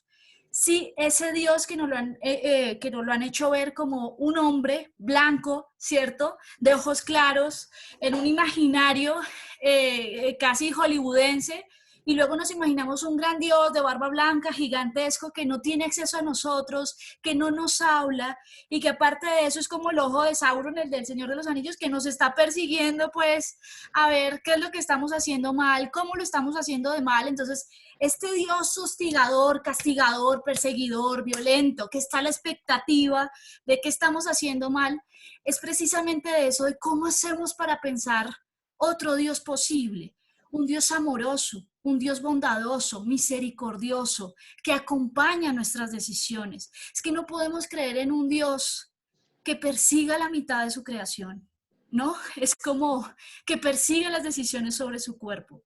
Entonces, esa teología feminista lo que empieza a reclamar es esa posibilidad de reclamar el lugar de las mujeres, de reclamar el lugar de su espiritualidad, que se constituyan como opciones, claro, en las que el dominio del discurso religioso no sea único de los hombres, porque las mujeres tienen un rol muy importante en la reproducción de la fe y la herencia cultural. Entonces, eso por ese lado, y creo que lo que han hecho la teología feminista y los estudios bíblicos feministas es, vamos a ver esto, vamos a recuperarlo, vamos a hacerle un análisis en clave también de la actualidad y también comprender que estas creencias no son absolutas, no son estáticas y no son monolíticas. Las creencias hay que ponerlas en juicio. Esas creencias no son un absoluto que hay que abrazar para siempre, sino como nosotros desde la teología feminista hacemos esa lectura crítica para poder comprender a Dios desde otro lugar. Ese Dios que acompaña, que es amoroso, lo que decía ahorita. Y miren qué tal es el impacto de ese Dios castigador, que miren que mucha gente cree que lo de la pandemia es un castigo divino. Entonces dicen, sí, es que Dios está limpiando el mundo. ¿Qué Dios quiere atentar contra su misma creación de esta manera? Entonces miren que tenemos tan naturalizado ese Dios violento y castigador que ante cualquier desgracia consideramos que eso es la ruta de Dios. Entonces también es pensar, cuando hablamos de ese otro Dios es posible, de pensarnos desde la teología feminista, es también pensar en esas creencias religiosas que tenemos, cómo pueden ser una voz de aliento, una voz de comprensión, una voz de libertad y no una carga adicional. Creo que mis compañeras pueden tener más cosas que agregar, pero hasta aquí dejo yo. ¿Aló? Aló. Miren, yo lastimosamente he escuchado muy entrecortado porque tengo una señal muy débil, eh, pero pude ver algunas preguntas que estaban en el chat. Quiero simplemente sumarme a lo que ha planteado Stephanie. Creo que esto es un tema de largo aliento, mucho por debatir, es un tema complejo, divergente, y que alguien preguntaba que por qué seguir en una iglesia que nos reprime y toda esta situación crítica que estamos planteando en nuestra exposición. Y pues yo siempre pongo un ejemplo cuando nos hacen preguntas similares. Y es que puede que, por ejemplo, yo no comparto las políticas de este gobierno actual en Colombia, pero el hecho que no las comparta no quiere decir que no pueda ser colombiana y que tenga que irme del país. Lo mismo nos pasa a quienes somos creyentes. Porque yo no crea en una estructura eclesial o porque no crea en quienes administran la fe católica o que yo no crea en los jerarcas de la Iglesia Católica, no me excluye de la iglesia, no me excluye de mis creencias, no me excluye de mi fe y de mi espiritualidad. Y por eso Católicas es una propuesta de cambio, es una propuesta donde decimos que nosotras no necesitamos intermediarios para hablar con Dios, que nosotras no creemos en el Dios castigador y en el temor a Dios que nos infunden. Para nosotras empezar a construir una relación armoniosa con Dios hace parte de la teología feminista.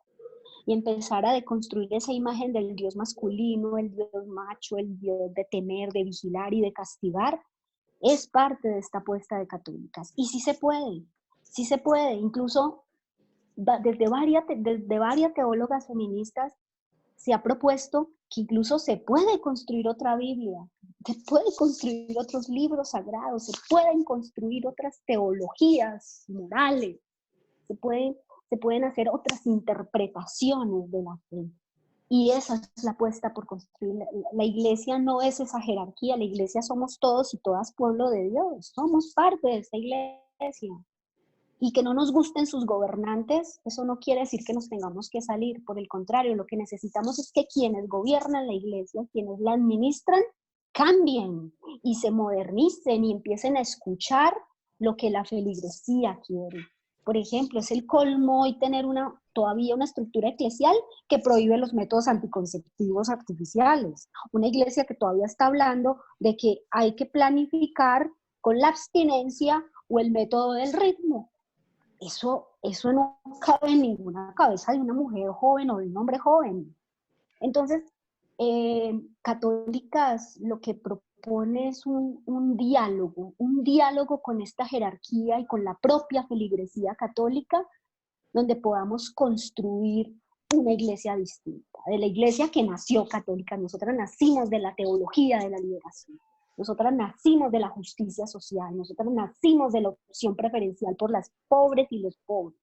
O sea, nosotras nacimos de una iglesia que, como la caminó Jesucristo, es una iglesia contra el imperio, contra el poder, contra la discriminación, contra las estructuras, contra las riquezas desaforadas que generan desigualdad.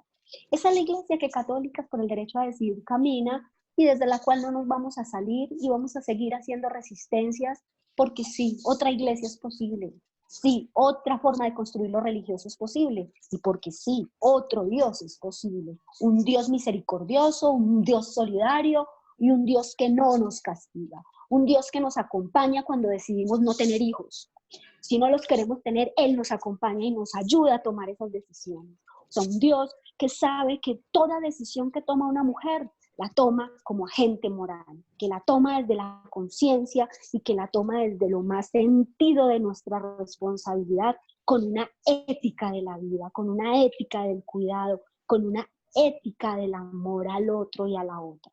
Esa es la propuesta de Católicas. Me disculpan si no recogí muchas de las preguntas, pero es que escuchaba entrecortado. Pero también tenemos redes sociales, pueden comunicarse con nosotras, escribirnos y podemos responder a sus preguntas. con toda la importancia y pertinencia de cada una. Y pues Estefa, ahí también está Leslie, que hace parte de nuestro equipo y me planteaba que le gustaría responder una pregunta. Le gustaría que le abriéramos el micrófono a Leslie y pueda responder una pregunta. Ella hace parte de nuestro grupo de católicas y está aquí en este. Gracias, Sandra. Sí, Leslie ya lo tiene activo. Lo puedo activar. Hola a todas, compañeras, ¿cómo están? Hola, Leslie. Gracias por la invitación, estamos muy contentas de estar aquí. Bueno, no, pues básicamente las preguntas ya las han respondido pues mis compañeras.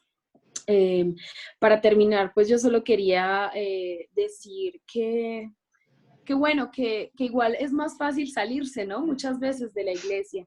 Y nosotras nos paramos también desde esa postura de ser disidentes, pero también mantenernos católicas, pues porque es una exigencia que le hacemos a la iglesia católica de que no somos nosotras las que nos tenemos que salir, es la iglesia la que tiene que cambiar, porque iglesia significa pueblo de Dios y nosotras somos ese pueblo de Dios. Entonces son ellos, la jerarquía de la Iglesia Católica, los que tienen que mirar qué están haciendo mal, porque evidentemente están haciendo pues muchas cosas como no son. Nos están negando a la mitad de la feligresía católica, más de la mitad que somos las mujeres, por un lado. Y por otro lado, pues también nos paramos desde nuestra perspectiva católica porque, bueno, si bien no todas y todos somos creyentes, la creencia católica sí nos habita a todas y a todos. Si bien yo puedo ser atea, evangélica, cristiana, pentecostal o bueno, de otra fe, predicar otra fe, la creencia católica históricamente ha atravesado nuestros cuerpos y nuestras vidas. Entonces, lo podemos ver reflejado cuando las mujeres van a los servicios de salud y se encuentran con una persona que las atiende desde la puerta hasta la médica o el médico, que son personas que sí están atravesadas por las creencias. Entonces, sí es importante comenzar a deconstruir. Sandra hablaba de construir una Biblia, pero ¿qué tal también si podemos empezar a deconstruir la que ya tenemos, a ponerle una mirada de mujer, unos lentes de mujer, cuerpo de mujer y entender que a nosotras se nos ha sido negado un lugar muy importante en la historia, en la Biblia, y siempre hemos estado escuchando las historias desde una sola perspectiva masculina. Entonces, bueno, pues esta creencia católica la ponemos es por eso, porque pues si bien no solo somos nosotras las personas creyentes las que nos vemos afectadas por lo que ha sido la fe católica, lo vemos en los cuerpos de las mujeres, sean o no creyentes. Entonces eso es como lo único que quería decir. Y bueno, y terminar diciéndoles a todas las compañeras que nos escuchan que definitivamente otro Dios es posible, que confíen en su voz interior. A eso va la campaña de Mi Voz Confío. Les decimos a las mujeres, sí, confíen en esa voz que le dice cuándo tiene y cuándo no tiene que tomar una decisión y cuál es la decisión que debe tomar, porque Dios nos dio el libre albedrío, Dios nos dio la opción de decidir y Dios nos dio esa voz interior que tenemos nosotras adentro, es la voz de Dios hablándonos. Bueno, si quieres, lo que pasa es que aquí hay varias preguntas. Dana, es que vamos a leer algunos comentarios que les han hecho a las compañeras de Católicas en Facebook. Dale. Entonces, pues son como mensajes, no son propiamente preguntas, pero sí unos mensajes muy bonitos y muy amorosos que quisiéramos compartir no solo con las compañeras de Católicas, sino con quienes también nos están acompañando en este momento por Zoom. Gina Piragauta les dice: yo hace mucho tiempo me aparté de la Iglesia Católica, pero es muy importante para mí escucharlas y conocer la lucha que hacen. Sigan adelante, son muy valientes. Abrazos fraternos. Lady Blue dice: a las mujeres se les está juzgando casi siempre por su acción en este tema de lo sexual y amoroso. Alba Lucía Manjarres nos dice: qué importante estos espacios cargados de sinceridad y sororidad. Un saludo desde Madrid, España. Es mi mamá. Comentarios que tenemos en el Facebook y que además yo sí debo decir que me siento súper identificada con Gina, que a pesar de haber sido educada en una familia católica, haber estudiado en colegios católicos, pues me aparté justamente de la iglesia porque era una iglesia en la que no me encontraba y solo cuando conocí católicas me di cuenta que no tenía que renunciar a ello, ni a ni a quién era como mujer lesbiana, ni mujer feminista. Entonces, ahí les dejamos esos comentarios. ¿Con qué seguimos, Dana? Bueno, por acá también hay comentarios bonitos. Sonia Quebradas dice, me encanta escucharlas, como creyente siempre salgo reconfortada pensando que una nueva forma de sentir es posible. Un saludo a Jazmín, que dice nos saluda desde Guatemala, a las compañeras también de Yucasa, la Casa Feminista, la Casa Cultural Feminista del Quindío. Gracias a todas las personas que nos han escrito. Andrés Campo nos plantea, bueno, creo que hay como 3 preguntas de pronto sin resolver, entonces voy a plantearlas, a ver si las pueden entrelazar. Andrés Campo pregunta, ¿cómo plantear estas preguntas en los no creyentes, especialmente en los jóvenes de las instituciones educativas que tienen la carga de la culpa de la familia y las dudas sobre estos temas de los docentes? Bueno, Lizeth Villada también nos dice, mágicas católicas, ustedes transforman vidas. Me gustaría nos compartieran cómo todo esto que mencionan, las historias que han escuchado, los espacios que acompañan, les ha transformado a ustedes como feministas que se paran desde una espiritualidad para la liberación y cómo ha mudado católicas en este tiempo. Entonces, si quieres, les lanzo esas 2 preguntas para que las respondan.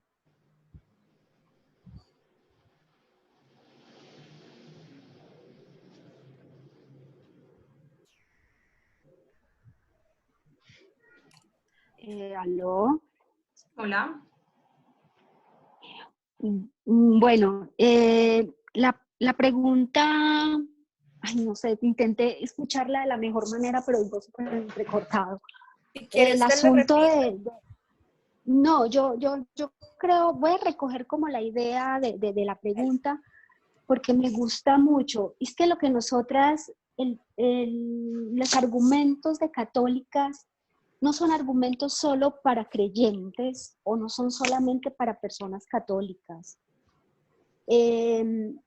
Los colombianos, las colombianas, incluso aquí hay personas de América Latina, nosotros somos, bebemos sean creyentes o no creyentes. Esta cultura se arraigó en muchos de los comportamientos sociales y en muchas de las normas sociales que tenemos actualmente. Entonces, el tema de la culpa, pues obviamente la desarrollamos en este momento desde la visión judio-cristiana y desde nuestra fe católica. Pero la culpa es un sentimiento y es una noción que no necesariamente está ligada a lo religioso. Y lo que conserva es la huella histórica de lo que nos dejó la colonización cristiana en esta invasión que hubo en nuestros cuerpos, en nuestros territorios y en nuestra vida. Entonces, estas reflexiones en el sector educativo y en todos los sectores, lo que nos ayudan es que sean creyentes. Sean creyentes o no creyentes, la gente siente culpa, la gente siente miedo, la gente siente que hay cosas que están entre el bien y el mal. Y lo que necesitamos es de construir un modelo que se llama el gran modelo que nos ha hecho daño como sociedad. Es el modelo patriarcal. Y ese modelo patriarcal alimenta los otros modelos de exclusión. Y por eso la apuesta de católicas es una apuesta política. Y es una apuesta de cambio social y cultural. Y no es un discurso ni es un argumento cerrado a quien cree o no cree. Es un argumento que aporta al debate de la democracia. Eso es lo que quiere Católicas. Aportar a un debate que es netamente humano, que es un debate que está en la vida y en los cuerpos de las mujeres, sean creyentes o no, y que lo que necesitamos, independientemente de la religión o de las creencias, es liberar nuestros cuerpos, es liberar esas conciencias, es quitarnos esas culpas que no nos permite ejercer nuestros derechos humanos y en ellos los derechos sexuales y los derechos reproductivos de la manera liberadora y autónoma como lo merecemos. Entonces, hay que hacer pedagogía de los derechos Y estos aportes que hacemos desde católicas hay que volverlos pedagogía, hay que volverlo, por supuesto, hay que volverlos un espacio para pensar los derechos en el marco de la democracia. Dejo ahí. Gracias, Sandra. Bueno, acá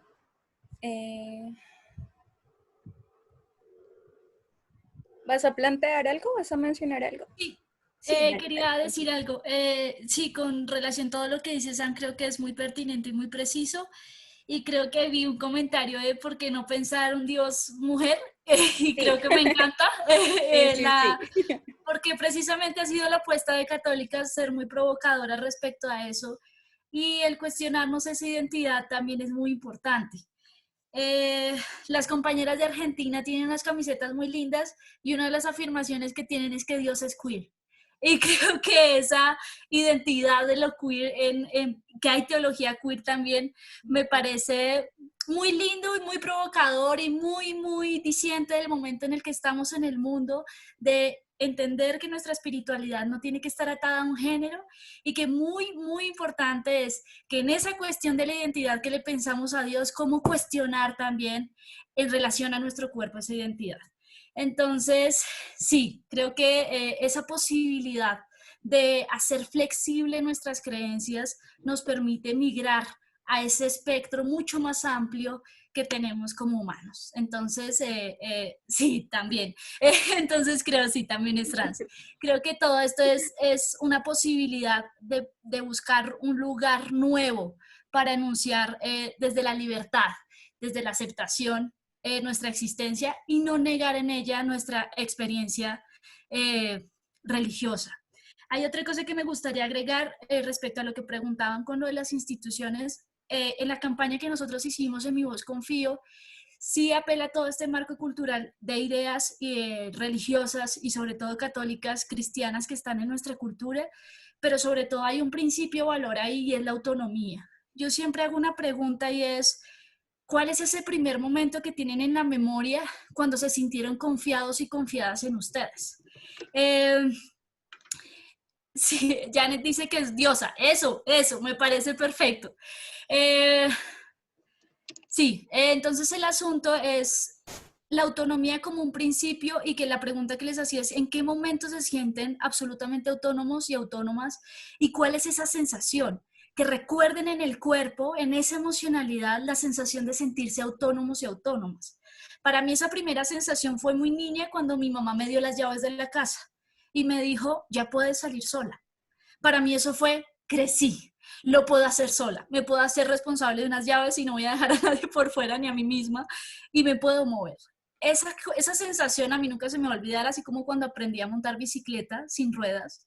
Y son esas pequeñas emociones que hay que alimentar en la autonomía. En la medida que niños, niñas, jóvenes, adolescentes confíen en que sus decisiones sobre su cuerpo son autónomas, su confianza va a progresar. Entonces, yo creo que ese mensaje y ese principio sobre la autonomía y confiar en nuestra voz, confiar en nuestras decisiones, nos sirve como un principio fundamental para poder seguir trabajando en derechos sexuales y derechos reproductivos. Entonces, creo que en esa medida podemos seguir moviendo discusiones entre creyentes, no creyentes, entre todos los espectros políticos, religiosos y de identidades, es cómo construimos a partir de valores comunes. ¿Cuáles son nuestros valores comunes? Y en este caso, para hablar de derechos sexuales y derechos reproductivos, para nosotros nos parece una roca, pilar de la discusión, la autonomía. Entonces, creo que eso era lo que tenía que agregar. Muchas gracias. Gracias, Estefa. Bueno, yo tengo dos mensajes en privado. Los voy a comentar para que no se me vayan por allá en la multitud de mensajes y ya si quieres, Eri, tú planteas las otras preguntas. Elizabeth Vélez comenta, compañeras, desde el Caribe les enviamos un caluroso abrazo. Bueno, gracias, Elizabeth. Un abrazo de vuelta. Dice, quisiera que nos compartan su experiencia con el confesionario. las reacciones de las mujeres jóvenes ante la provocación de enfrentar la culpa y el miedo. Creo que se refiere pues como a esas experiencias cuando plantean estas tesis que ustedes reivindican. ¿Cuál ha sido esa reacción de las mujeres jóvenes al plantear estas provocaciones? Bueno, tengo por acá otra pregunta en privado. Javier Rodríguez, el espíritu no tiene sexo, me uno a sus luchas, fuerzas chicas, no están solas, algunos hombres ya despertamos nuestra conciencia. Bueno, no era una pregunta, era un comentario. Gracias, Javier. Alexa, sigue la pregunta de Alexa, Eri, si la quieres plantear.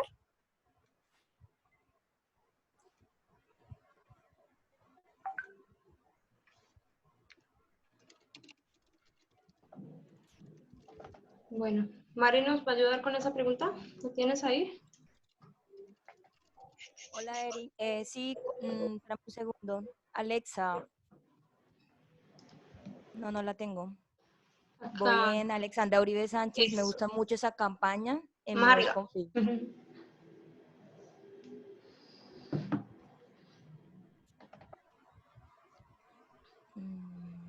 Listo, por acá. Yo la voy a leer. Alexandra Uribe Sánchez, dentro de su experiencia como organización. Sí. Bueno, primero que todo quiero agradecer a Católicas por este espacio. La verdad, yo es primera vez que las escucho. He escuchado, o sea, he escuchado mucho de ustedes, pero no las había escuchado dentro de todo este repertorio que han mencionado y pues yo estoy maravillada. Adicional a eso, pues con respecto a lo que menciona Alexandra y menciona dentro de su experiencia como organización, ¿cuál podría ser un camino común para interpelar la culpa como una matriz de dominación sobre los cuerpos humanos? Comprendo que es el cuerpo de las mujeres han sido más sometido al control y ustedes recogen el control sobre los cuerpos de hombres y mujeres. La pregunta la hago porque considero que tanto mujeres como hombres heterosexuales y homosexuales tienen sus cuerpos cruzados por la culpa judeocristiana y esto reproduce relaciones amo-esclavo, víctima-victimario, que en el fondo esconden la misma matriz de dominación.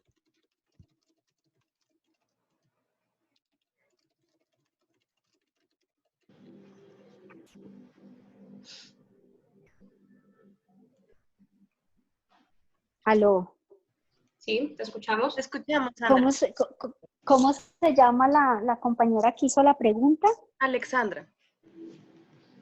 Alexandra, yo no tendría respuesta porque tú misma diste, tú misma diste la respuesta al planteamiento. Realmente coincido con lo que planteaste y no tengo como mucho como que ampliar al respecto. De hecho, me encanta lo que has dicho porque nos reafirma que tenemos que trabajar muchísimo, muchísimo el sentido de lo que en la historia ha significado el tema de la culpa, tanto en hombres como en mujeres, porque es distintísimo y además de todas maneras esto tiene que ver mucho desde el privilegio y el lugar del patriarcado. Entonces, pues bienvenida a este discurso, bienvenida a este argumento y creo que más que pregunta, haces una afirmación que comparto plenamente y que te invitaría, si estás interesada, en que nos consultes en nuestras redes sociales, nos escribas y pues quizás se puede profundizar más sobre el tema. A mí particularmente, después de que preparamos esta charla con ustedes, me dieron muchísimas ganas de seguir trabajando el tema de la culpa, pero sobre todo asociándolo al pecado, lo que significa el pecado y lo que significa sobre todo en esa relación entre derecho y moral. Creo que las lecturas que hicimos para preparar esta charla nos arrojaron nuevas provocaciones y quiero aprovechar para invitarlas. Ojalá podamos tener otros espacios donde podamos ampliar muchísimo más la reflexión sobre lo que ha significado la moral religiosa en los cuerpos y en el significado de la culpa y el pecado para las mujeres. Entonces, pues bienvenida a todos estos planteamientos Y creo que tenemos que seguir ampliando este marco de debate y de reflexión, porque más que religioso, es un debate que nos implica pensarnos como humanidad. O sea, lo que nos está pasando hoy con el COVID-19, este encierro en el que estamos, donde las mujeres están siendo sometidas a más vejámenes y donde están volviendo las mujeres al lugar donde la iglesia quiere que estén, que es en la casa, y donde nos ha implicado nuevos ejercicios de poder y nuevos ejercicios de dominación también. Esto nos pone a pensar que estos debates y estas reflexiones abren otros campos de reflexión que valdría la pena, y ojalá la red ruda sigan posibilitando estos espacios de diálogo. Y es muy chévere, por ejemplo, complementando un poquito lo que dice Sandra, como muchos discursos que giran ahora en torno al COVID-19 como un castigo de Dios, entre comillas, están asociados a prácticas sexuales reproductivas de las mujeres. Entonces, que día hay una publicación que decía es que las mujeres llamaron a la muerte con el aborto, entonces pues ya obtuvieron lo que querían. Entonces es un discurso que se cierne específicamente sobre las mujeres y sus decisiones, porque no están diciendo pues son los hombres, los curas que están involucrados con casos de pedofilia, los que traen este tipo de dificultades para la humanidad, o los hombres infieles, sino las mujeres que abortan, las mujeres que toman anticonceptivos. Entonces pues es como algo muy específico sobre los cuerpos de las mujeres también. Bueno, yo me voy a permitir leer por acá algunos comentarios también bonitos que nos han dejado. Entonces está Janet Lozano, que escribe: aquí estoy yo, mujer ya de la tercera edad, y la vida me cambió hace ya rato. Católica de tradición, y encontrar católicas por el derecho a decidir me reconcilió entre mi práctica femenina, activista de derechos humanos, feminista, espiritual. Es posible vivir la fe en una perspectiva liberadora. Y por acá está en Facebook Luna Rad: un abrazo, compañeras, por posibilitar y provocar estas reflexiones que son parte del cotidiano de las mujeres. Bueno. Listo. Bueno, y no sé si alguna de las compañeras de Católicas quiera ahondar un poco más en la pregunta de Elizabeth, donde decía: compañeras desde el Caribe, les enviamos un caluroso abrazo. Quisiera que nos compartan su experiencia con el confesionario, reacciones de las mujeres jóvenes ante la provocación de enfrentar la culpa y el miedo, que creo que muchas coincidimos en que nos parece una estrategia bastante interesante para llegar, digamos, a las poblaciones. Entonces, no sé si nos quieran compartir algo de esa experiencia. Ay, sí, claro. Yo aprovecho para darle un saludo muy especial a Elizabeth. Elisa es Católicas por el Derecho a Decidir de República Dominicana. Te mando un fuerte abrazo, y creo que la persona pertinente para responder esta pregunta es Stephanie, quien ha vivido todas estas etapas de la construcción del confesionario. Entonces, Stephanie, creo que la pregunta es para ti. Bueno, Elisa, sí, un saludo, un abrazo grande. Ojalá nos podamos volver a ver pronto, que esto no nos cambie mucho la vida, lo que está pasando. Bueno, la va a cambiar, ya no la cambió, pero bueno. Sobre el confesionario, me gustaría mostrarles una imagen. Ahorita voy a buscarla para que tengan una idea de cómo funciona el confesionario. El confesionario es una estructura en madera, es un confesionario de madera, a la que le hizo una intervención un artista muy chévere que se llama Mugre. Ella se llama Ana, pero pues su seudónimo es Mugre. Y entonces lo que queríamos era una activación en calle que recogiera como esas inquietudes que teníamos sobre un poco cómo hacemos para llevar, cuál es el hito o el lugar hito donde está la culpa, el confesionario. Y piensen, yo no sé, los que sean católicos y católicas, la primera comunión, uno tiene unos 7, 8 añitos, bien chiquitín, y lo llevan a confesarse. Y entonces uno allá o llega a contar que le contestó mal a los hermanos o a la mamá, o que se robó un borrador, o esta clase de cosas, a sentirse culpable por existir, el pecado original, ¿no? Entonces, ese solo sentirse culpable por existir, porque imagínense qué pecado puede tener un niño y más, o una niña, y someterla al juicio del pecado. Entonces, el confesionario siempre ha sido un lugar para purgar esa pena, esa culpa. Entonces, lo que hicimos es, vamos a cambiar el significado del confesionario. Esto no puede seguir siendo un hito de la culpa, esto tiene que transformar la forma en cómo nos estamos viendo con los demás. Les voy a compartir mi pantalla para que vean cómo es el confesionario. Ay, sí, ya. Entonces, sí, creo que ahí ven. Estas son algunas acciones que hicimos en calle. Este es el confesionario. Entonces, en lugar de que hubiese un cura o un sacerdote que nos escuchara todas esas cosas que hemos hecho mal y que a veces hurgan, no sé si a ustedes les ha pasado con las confesiones, que a veces incluso hurgan en las conductas sexuales con bastante curiosidad, una curiosidad que a veces puede ser un poco perturbadora, pero digamos que el lugar de la confesión es bastante crítico, aunque es muy importante en la doctrina. Entonces hicimos, en lugar del cura, pusimos espejos, y esos espejos dicen, eres la persona en la que más puedes confiar. Y esta acción en calle consistía en invitar a mujeres, a niñas, adolescentes, a que se sentaran en el confesionario y se escribieran a ellas mismas por qué confiaban en ellas, por qué confiaban en su voz, que es el eslogan de la campaña, en mi voz confío, acudiendo a esa en voz confío, que respondemos en misa. Entonces, el asunto aquí fue, cuando empezamos a hacer este ejercicio, nosotros no lo imaginamos, dijimos, claro, las mujeres se van a sentar a contarse un poco porque confían en ellas, pero lo que pasó fue absolutamente asombroso.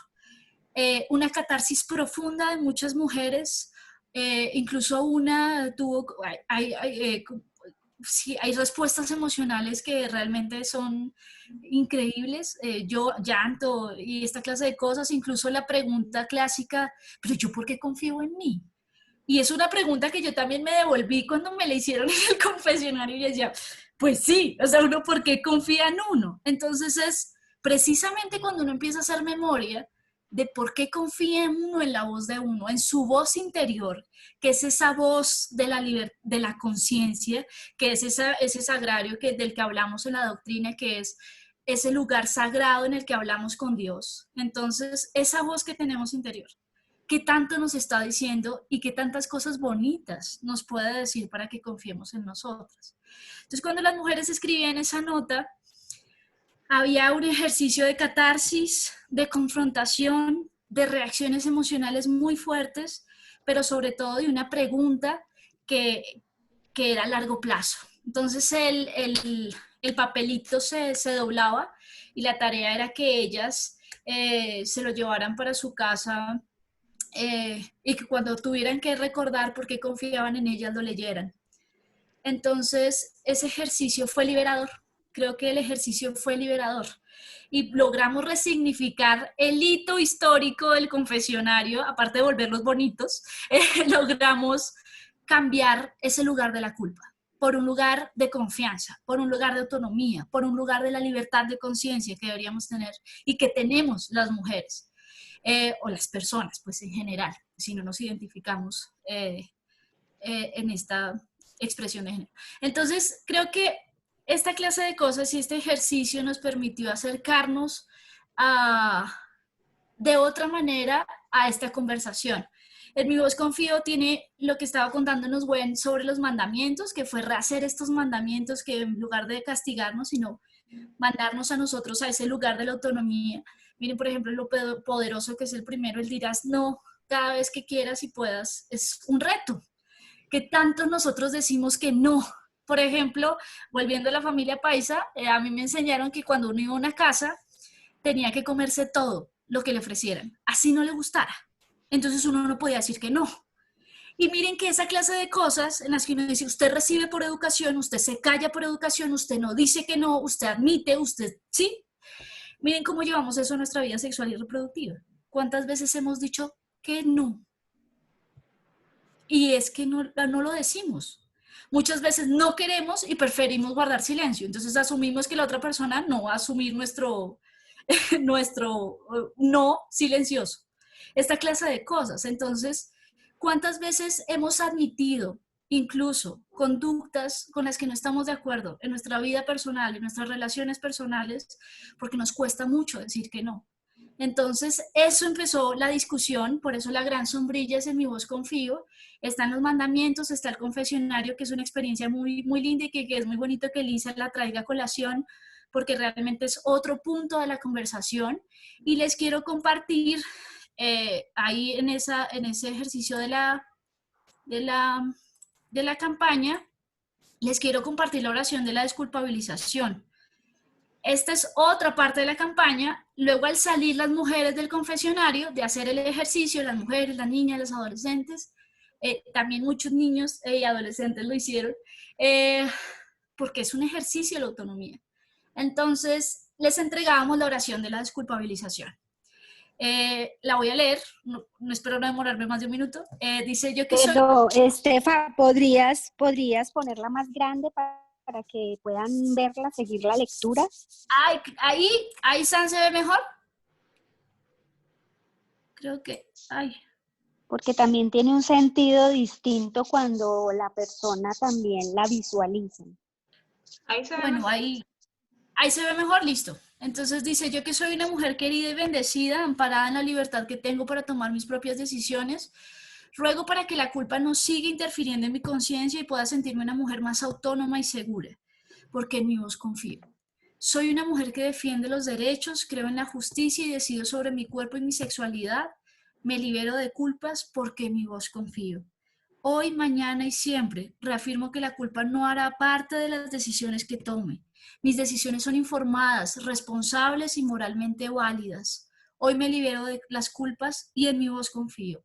Por mi vida, mis convicciones, mi autonomía y mis decisiones. En mi voz confío. Amén. Este creo que es el pico de la desculpabilización. Creo que no tengo nada más que agregar. Bien. Bueno, muchísimas gracias, Estefa, por compartirnos esta herramienta tan hermosa que es el confesionario y también por hacer esa lectura hermosa de la oración de la desculpabilización. Entonces, bueno, vamos a cerrar leyendo los dos últimos comentarios y formulando una pregunta que pensamos desde Ruda que es muy importante para todo el proceso de incidencia política que tanto nosotros como otras organizaciones pues se plantean en defensa de los derechos sexuales y reproductivos. Entonces, el primer mensaje que les dejaron es de Diana Carolina. Ella menciona: qué interesante, podemos decir que es un trabajo de la espiritualidad desde la ética del cuidado. Felicitaciones y gracias por este maravilloso espacio. También Elizabeth dice: Estefa, qué rico escucharte, volveremos a encontrarnos. Dana, hermosa oración. Elizabeth Vélez: me parece significativo el ejercicio del confesionario por el poder que representa como escenario en la tradición católica acceder a ese espacio a limpiar eso que nos genera culpa y experimentamos en la piel las emociones que como el miedo nos atraviesan. Y Lady nos dice: lo del confesionario está genial. Entonces, para ir cerrando el espacio, vamos a formular la última pregunta que tenemos como red, que es la siguiente. Pues nosotras sabemos que uno de los trabajos en los cuales vienen haciendo énfasis tanto ustedes a nivel no solo nacional, sino latinoamericano, es la lucha contra los fundamentalismos. Y pues sabemos que es una lucha que en este país está muy vigente, teniendo en cuenta que son estos discursos los que, por ejemplo, movilizaron toda la campaña en contra del referendo por la paz. Entonces, la pregunta es: ¿qué amenazas actuales ustedes identifican en la lucha a favor de los derechos sexuales y reproductivos? ¿Y cómo incluir en las agendas políticas de los colectivos feministas la lucha contra los fundamentalismos? Esa es la última pregunta. Muchísimas gracias por su participación y muchísimas gracias a todas las personas que nos acompañaron. Entonces responden y Eri cierra el espacio. Vale, yo quisiera agradecer por esa pregunta y en un momento sobre todo como estos, donde cada vez las visiones conservadoras y fundamentalistas intentan incidir e influir de manera indebida en todos los espacios de la vida social, política y económica en nuestra sociedad. Definitivamente, esto daría, hablar de los fundamentalismos religiosos y de otro tipo, daría para otra charla, pero simplemente quiero hacer énfasis que la alternativa y la propuesta para combatir esos fundamentalismos que se quieren meter en nuestras vidas, en nuestro cuerpo, en nuestras autonomías y en todo el pensamiento crítico y alternativo y progresista que hay en este momento, la alternativa es un marco, defender un marco y una agenda de derechos en el marco de la democracia. ¿Y esto qué implica? Y sobre todo por la intención de la pregunta, implica, compañeras, que hay que pensarnos en serio la defensa de la laicidad del Estado. Ninguna iglesia, ninguna creencia, ninguna visión moral particular pueden imponernos al conjunto de la sociedad su visión particular.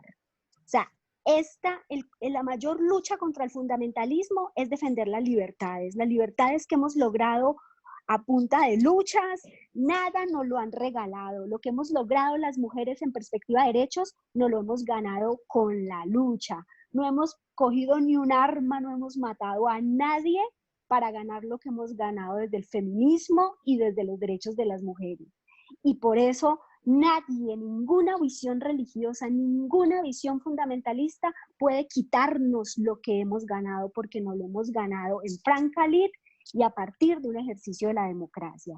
Y por eso las invito y los invito, y esta pregunta es la excusa perfecta para que de verdad pensemos en la vigencia y en la importancia de la separación iglesia y Estado, de la laicidad del Estado como la propuesta para que las libertades no nos las vayan a restringir y para que los derechos no empiezan a retroceder ni a quitarnos lo que hemos logrado con tanto esfuerzo. Entonces, pues bienvenida a la pregunta, nos deja el reto y el desafío de seguir pensando la laicidad como la apuesta y como la esperanza para separar lo moral particular y religioso de la política pública, de la normativa y de un marco de derechos que es desde una ética pública y no desde una moral particular. Y pues muchas gracias. Yo me imagino que ya estamos cerrando. No sé si vamos a tener un espacio para despedirnos, pero quiero aprovechar para agradecerles mucho sus preguntas, agradecerles sus mensajes, agradecerles este espacio tan bonito que generamos, esta alianza que me parece que ya es una alianza imparable entre rudas y católicas, y que podamos seguir caminando reflexiones como estas. Muchachas, yo las felicito por este proyecto que ustedes están teniendo, por esta iniciativa, y en un momento como este tan duro que estamos viviendo como humanidad, me parece clave que podamos usar estas redes y esta vía virtual para comunicarnos, para seguir resistiendo, para seguir pensando en nuestro proyecto de liberación y autonomía de nuestros cuerpos, de nuestras vidas, de nuestras decisiones. Entonces, adelante con esta propuesta, cuentan con nosotras como católicas por el derecho a decidir en este proyecto, y siento que cada vez somos más, o sea, ante los fundamentalismos religiosos, ante toda esta arremetida de la derecha más recalcitrante de la sociedad y del planeta, yo siento que esta fuerza de las mujeres jóvenes, de esta fuerza expansiva de la democracia y esta participación ciudadana nos está haciendo crecer, nos está cualificando y nos está brindando las posibilidades de construir el sueño que es un sueño por igualdad, por autonomía y por derechos. Entonces, adelante, felicitaciones y verdad, gracias por invitarnos y discúlpenos por habernos extendido tanto en la presentación, pero como ustedes pueden ver, a nosotras nos emociona hablar de católicas. Llamamos a católicas por el derecho a decir en la piel y en el cuerpo, y pues no podemos ser muy sintéticas a la hora de hablar de nosotras mismas y de nuestros argumentos. Yo las quiero mucho, las abrazo desde aquí y seguiremos sororas resistiendo a lo que está pasando, y cuando podamos salir a la calle nos daremos todos los abracitos y todos los besos que nos estamos reprimiendo en este momento, porque necesitamos el contacto, necesitamos vernos a los ojos y necesitamos sentirnos, y no va a haber ninguna pandemia que nos evite volvernos a encontrar. Un abrazo grandote para todas y todos los que están ahí. Muchas gracias, Sandra. Muchas gracias. Clau, ¿vas a decir algo? Bueno, no sé, Stephanie, Wendy, Leslie.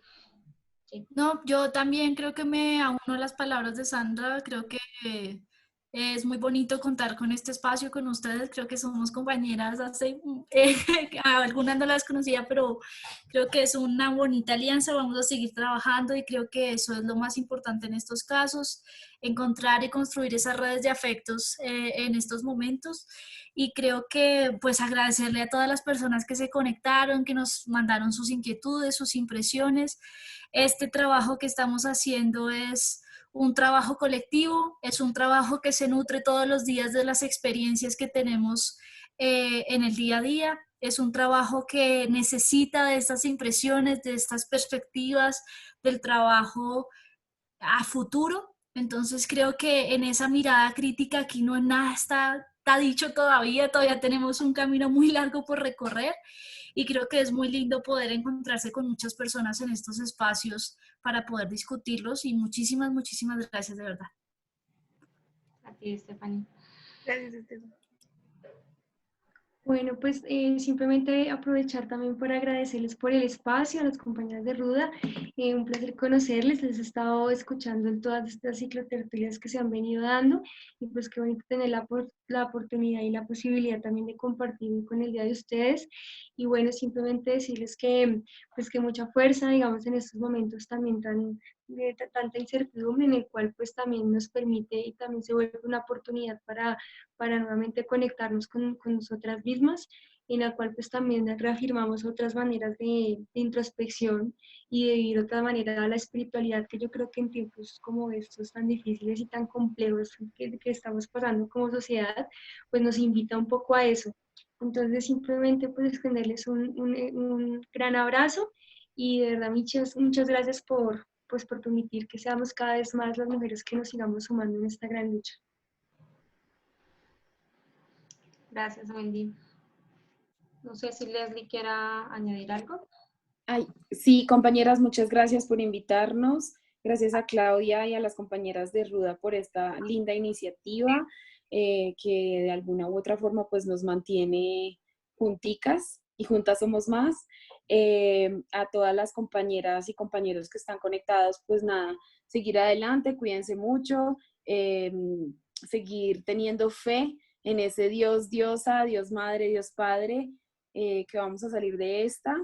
Y bueno, y recordar que ahorita en la pandemia, en este momento que estamos viviendo, pues hay alguna mujer, puede haber mujeres que nos necesitan y están junto a nosotras o nosotros. Entonces, por favor, pues no dudemos en rodar la voz, en compartir toda esta información que ha estado rodando para las mujeres que son víctimas de violencia intrafamiliar. Recordemos que no, si el hogar no es el lugar más seguro para todas las mujeres, entonces pues importante que tengamos eso en cuenta y bueno, muchas gracias a ustedes chicas por invitarnos y las abrazo. Gracias, Leslie. Gracias. Bueno, entonces ya para cerrar el espacio, pues como ya lo ha mencionado Claudia, desde Ruda también les agradecemos infinitamente a las mujeres de Católicas por el derecho a decidir. Siempre los espacios con ustedes son supremamente constructivos y por ahí nos escribían como reiniciar también muchas cosas. Entonces, pues gracias a ustedes por compartir con nosotros, con nosotras y nosotros. Bueno, y les quiero compartir también, ahí se ve la transmisión. Sí, se ve. ¿Se ve? Listo. Entonces les comparto aquí el ciclo de tertulias. Recuerden que todavía tenemos varios temas. Y pues el próximo jueves a las 5:30 de la tarde vamos a estar hablando de maternidades lésbicas. Todas las familias tienen derechos. Con unas invitadas muy importantes para nosotras de acá de Neiva, del colectivo Severa Flor. Entonces, pues nos estaremos viendo este jueves con ellas. Y de una vez adelanto la invitación también para el sábado, que vamos a estar hablando de poliamor con el colectivo Poliamorosos de Medellín. Pues nada, muchísimas gracias a todos y a todas los que asistieron, gracias por sus preguntas, gracias por digamos, la confianza que han tenido y la persistencia que han tenido en el espacio. Realmente para nosotras como red es muy gratificante pues contar con todos ustedes cada vez que deseamos hablar de cosas, de diferentes cosas. Y los seguiremos esperando en las próximas tertulias. Bueno, entonces, ya. Chao para todos y todas. Chao. Chao.